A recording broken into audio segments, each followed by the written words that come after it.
സംസ്ഥാനത്തെ ഭക്ഷ്യസുരക്ഷാ ഓഫീസുകളിൽ ഗുരുതര ക്രമക്കേടുകളെന്ന് വിജിലൻസ് കണ്ടെത്തൽ. നിലവാരം കുറഞ്ഞ ഉൽപ്പന്നങ്ങൾ പിടികൂടിയിട്ടും സ്ഥാപനങ്ങൾക്കെതിരെ നടപടി സ്വീകരിച്ചിട്ടില്ല.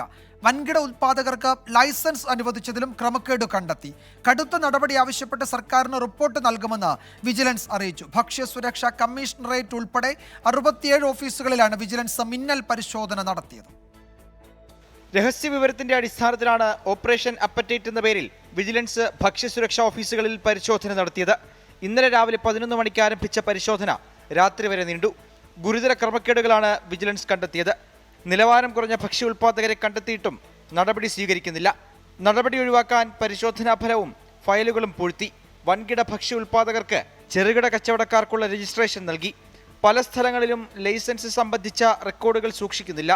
സുരക്ഷിതമല്ലാത്ത ഭക്ഷ്യവസ്തുക്കൾ തിരിച്ചെടുക്കാൻ റീകോൾ ലെറ്റർ അയക്കുന്നതിൽ വീഴ്ച വരുത്തി തുടങ്ങിയവയാണ് പ്രധാന കണ്ടെത്തലുകൾ. റാന്നി ഭക്ഷ്യസുരക്ഷാ ഓഫീസ് പ്രവർത്തനം പോലും ഉണ്ടായിരുന്നില്ല.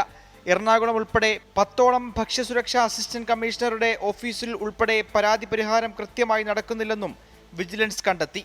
എറണാകുളം ഭക്ഷ്യസുരക്ഷാ അസിസ്റ്റന്റ് കമ്മീഷണറുടെ ഓഫീസിൽ കേടായ റെഫ്രിജറേറ്ററിലാണ് പരിശോധനയ്ക്കുള്ള ഭക്ഷ്യവസ്തുക്കൾ സൂക്ഷിച്ചിരുന്നത്.